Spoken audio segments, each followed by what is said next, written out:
Hey guys, Matt here with EXP Realty.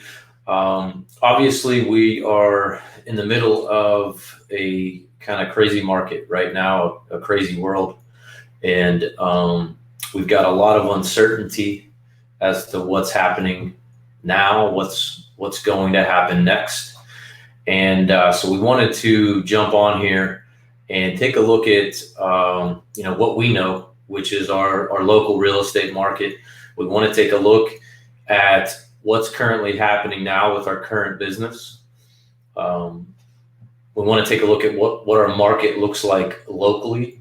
We want to look at what happened in the past on a national level with the last few recessions that we've had and what the real estate market looked like then.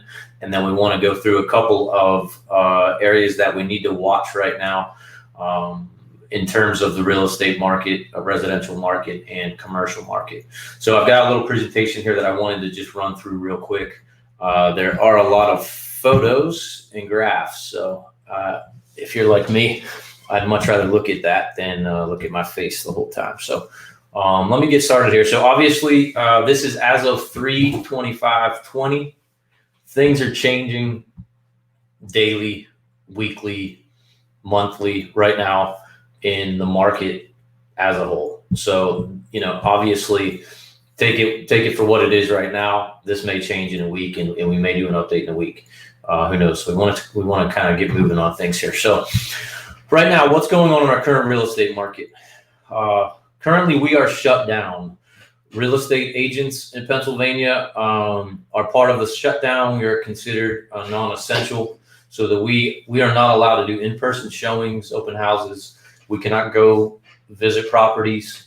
We're doing the best that we can through the virtual world, videos filmed of properties, things like that. Although it's pretty tough. It's pretty tough to do right now, quite honestly. You can still make offers on homes.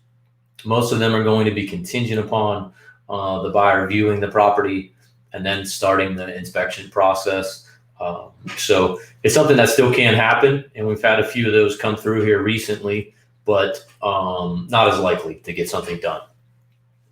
Title companies are still closing deals and still working through kind of moving targets and moving issues. Most of them are working remotely. They don't have offices open. They do have notaries that are closing deals. We've had 2 deals closed this week and another 1 or 2 closing this Friday. Some title companies are actually notarizing documents out a car window, believe it or not. 2 cars pull up, they hand the documents over, buyer sign, hand it back to the notary, they notarize it, and the documents are kind of sent back, and then now obviously everything's emailed, scanned back to the lenders at that point in time.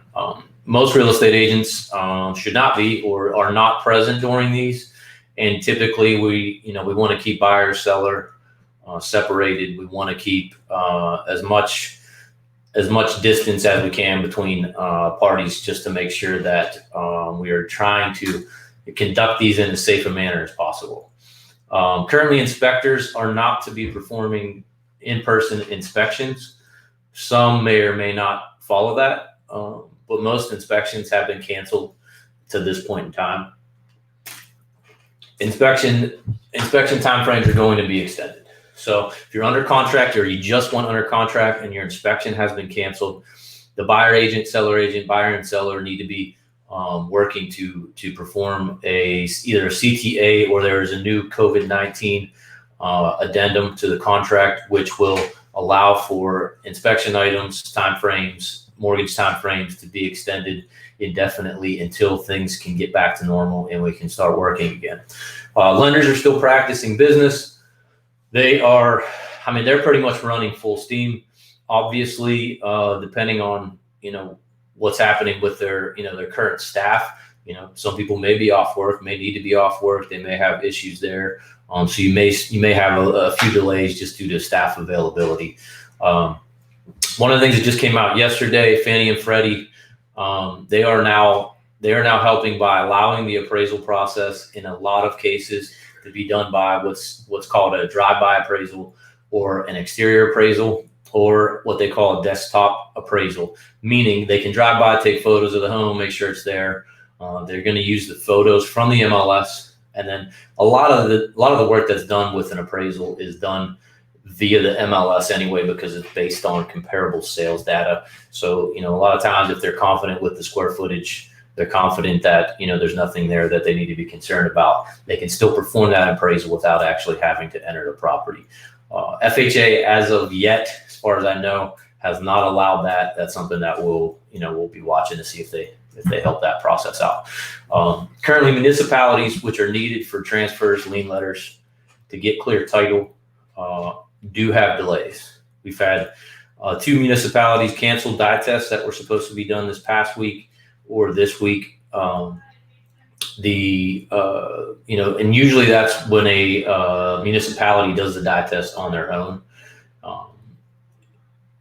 We've also heard that a lot of the municipalities right now are trying to work either remotely, or they do have some skeleton crews that are trying to get lien letters out. And for those of you that don't know the process, in order to have clear title, the municipality has to approve the transfer, and they hold these lien letters hostage, meaning there are no liens on the property, there are no judgments, there are no tax judgments on the property, there are not outstanding sewer or water bills, whichever is lienable. They hold those, and you have to, kind of abide by their process, pay them their money in order to have those lien letters released in order to close on a property.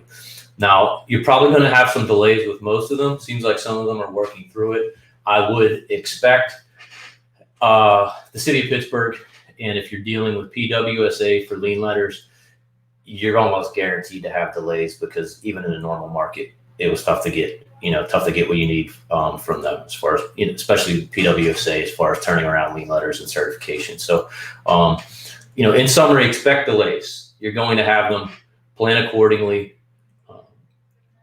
New showings are not happening right now, and are not supposed to be happening for the next 2 weeks. We are shut down. Allegheny County is shut down in total. So, we do still have buyers and sellers that want to show property, and we just simply can't right now, and we're not supposed to be. So if somebody's still out there doing that, that's on them, but it's just not something that we're ready to do right now.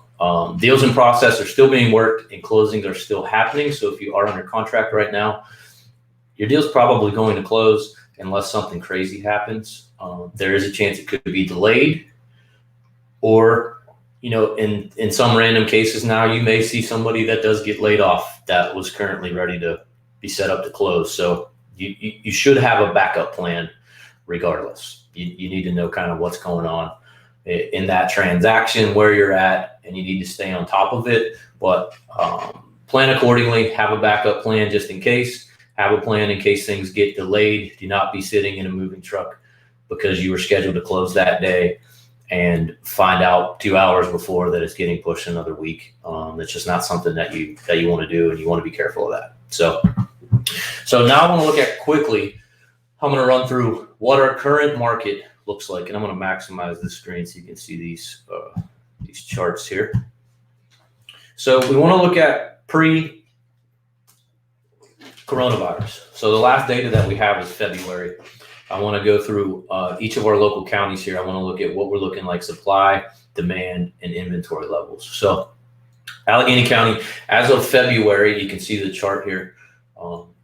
Our supply is down 23%, and we're comparing this on about a 2-year average. Most people would agree that February of 2018 was still a good market in our area. It was a great market.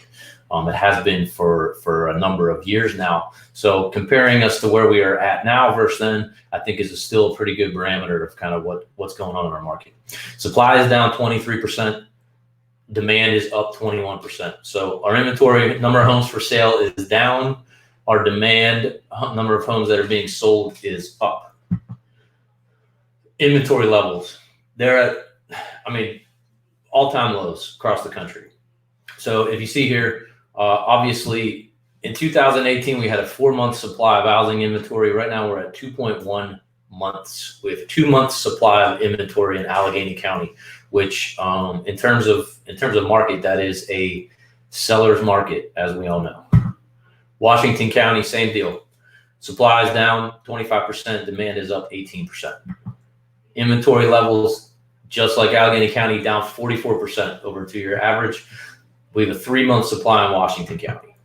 Butler County, this is one where supply is actually up, and it hasn't had a real great change. You can see here by the chart, it's just got a steady incline. It's definitely something that we want to watch.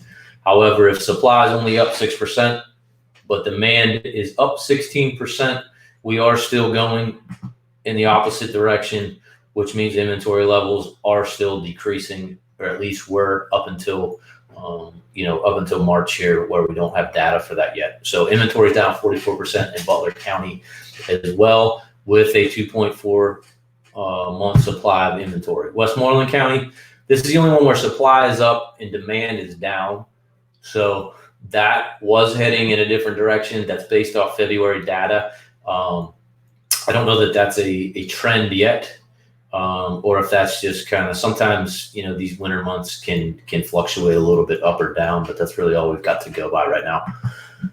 So as a whole, though, inventory levels are still down 44% with a month supply, a 3-month supply of inventory. So, to summarize these, actually, I'm sorry, let's go through Beaver County real quick as well. Supply is down 31%. Demand is up 14%. You can tell that's obviously moving in the direction of limited inventory. Same deal, 44%, 2.7 month supply of inventory. So when you're looking at these, and the reason that we want to look at where the market was before all of this craziness happens is because we want to see what can our market sustain, what can we hold if the market changes over the next 2 months. We don't know what's going to happen over the next month. We don't know what's going to happen over the next 2 months. So we want to look at what did our market look like prior to that. And prior to that, it was a very, very strong seller's market. When you've got 2 and 3 months supply of inventory, that is supremely low. And if you were a buyer in the market prior to this, you knew that, because it's very hard to find a property. And most properties that were priced correctly were getting multiple offers on them. So I think we talked about this in a previous video, but a normal market has 6 to 7 month supply of inventory. And the reason that I'm going through these inventory levels are because if the market changes, obviously we're going to add inventory to the market. If demand decreases and our supply goes up, can we sustain that? And obviously we can. We have a very low inventory. So if things go on pause and we build inventory over the next 30 days, are we going to be all right here locally? Yeah, I think we are. I think we're going to be fine. And I think that we were kind of prepared for this, and you didn't really know it, but now you do. So let's take us through the next slide here. So what happens next? So what we want to do is we want to look at what's happened in the last couple of downturns. So the one that they compare this to in terms of housing market is they look at the .com and 9/11. So what happened then? The stock market crashed. There was somewhat similar fear. These are two different things, obviously, but back then we had people were afraid to fly. They were afraid to leave their homes. They were afraid to congregate with multiple people in one place.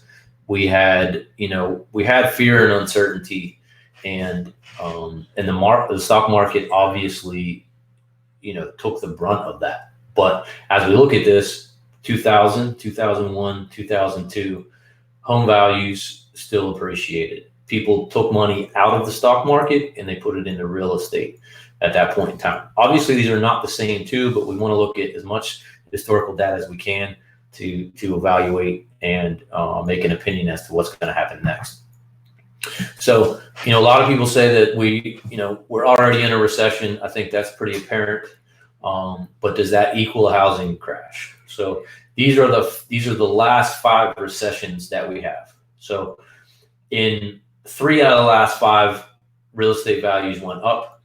And even in the 90s crash, they didn't drop that much. The only one that they did was 2008.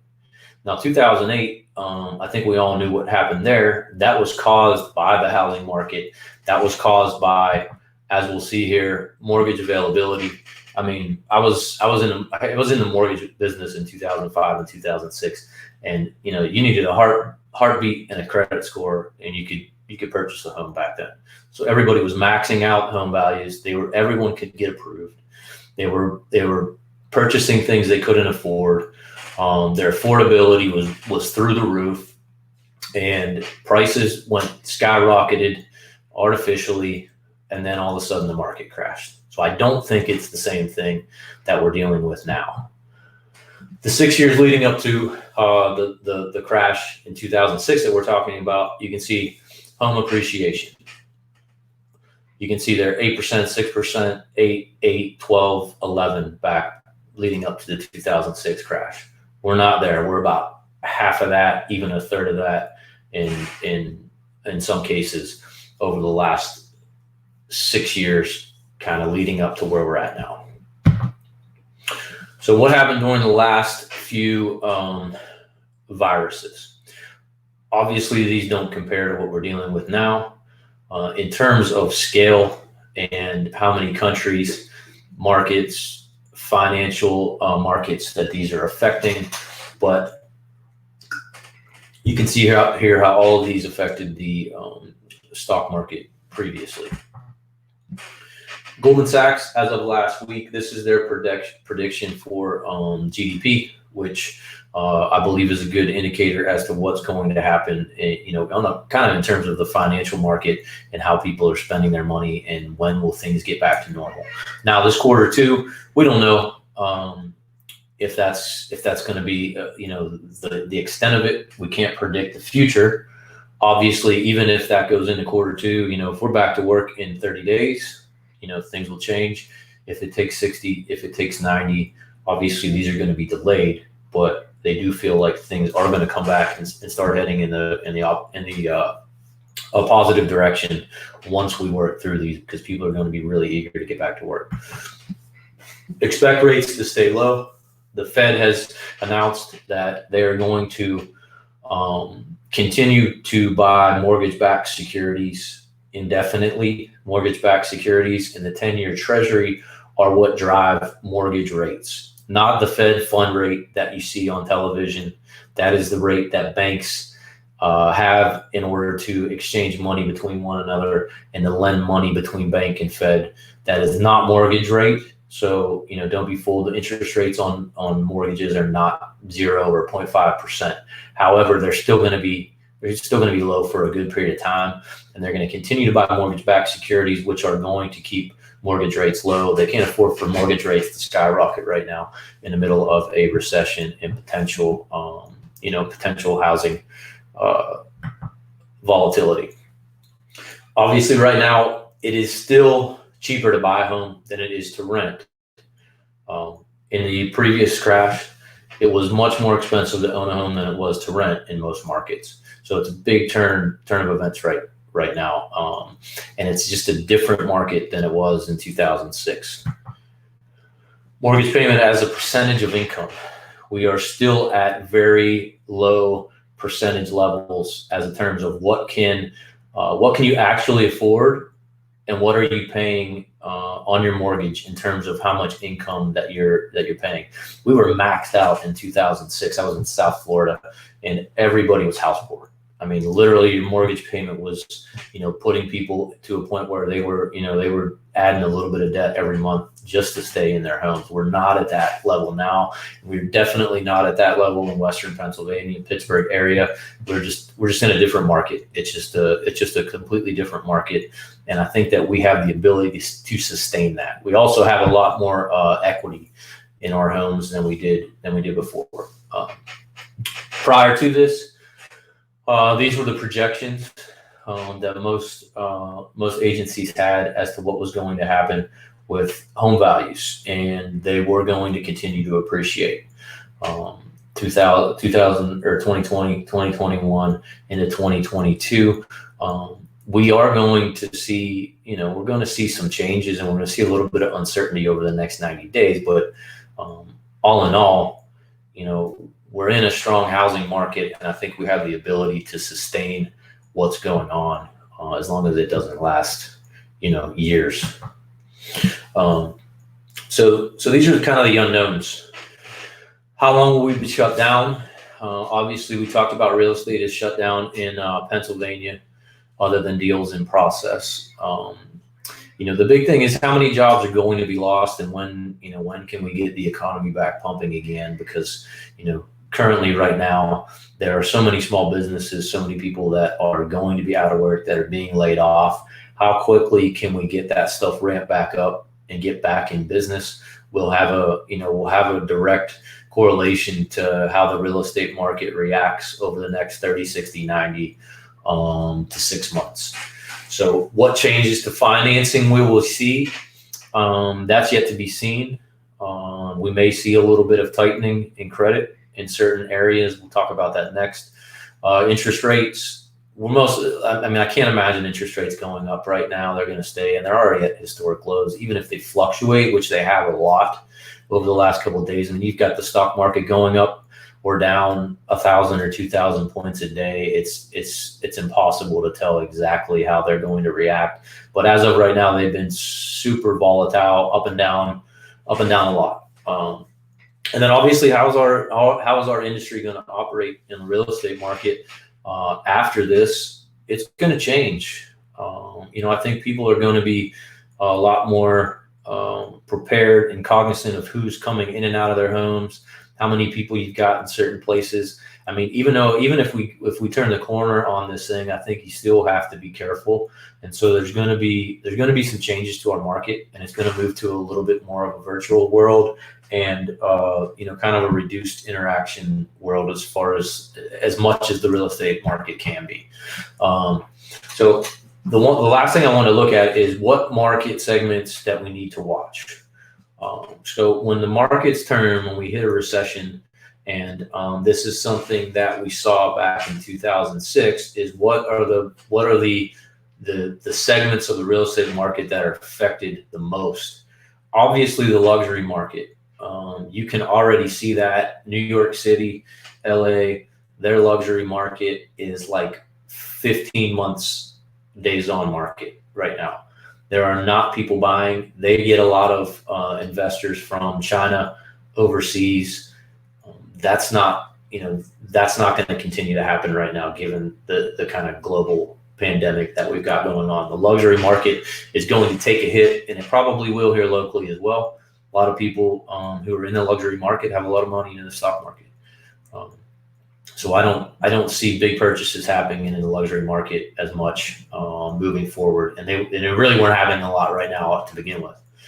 New construction, it's something to keep an eye on right now. When the market crashed back then, there were a lot of homes in process, and builders didn't finish out plans. We are still in an inventory shortage in our market, so I think those reasonably priced homes are still going to be sold. New construction is still going to be happening, but it's something that we need to keep an eye on. Condominiums, in the crash, condo financing tightened. It will probably tighten again as well, especially if you do see job loss. The reason that condo financing tightens in a market like this is because when a bank finances you for a condominium purchase, it is based on both your credit qualifications and the association as a whole. So if people start missing HOA payments, they start making that condominium association unwarrantable, and banks will require much larger down payments, which typically hurts the condo market. It's something to keep an eye on. High-end condos, keep an eye on those. That's already turning. In your Miami markets, where they just have a ridiculous supply, they overbuilt, you're going to see a lot more of that. And that condo financing in those markets will affect us here locally, and that'll probably happen. Commercial market, heard some things yesterday that the commercial market is going to take a hit, and I believe it. Office buildings, office leases, large multi-units. If you've got a lot of renters who are unable to pay their rent right now, you're going to see a little bit of volatility there. Retail markets, small businesses fill up retail spaces. If they're shut down, they can't pay their bills. They can't pay, they can't pay that commercial lease. Same with strip malls. You might see some of them never come back. It's something that we've got to keep an eye on. Though that commercial market is something, especially those retail office buildings who are leasing space, offering space to small businesses in a market like this. If they can't operate their business, they're going to have a hard time paying their lease, obviously. And then the last thing I'm going to look at is investor financing. Back in the day, a lot of investors or credit lines, they did freeze them. Even if they don't freeze them, I think a lot of people with credit lines are hanging on to that cash as a rainy day fund now in case they need it. Some investors are pulling money out of that private money market. So I think that you'll see a little bit of investor financing tighten up over the next, year or so, if not more. That's something that we'll have to keep an eye on. So, obviously, we can't predict the future. We don't know what's going to happen in the next week, let alone 30 days.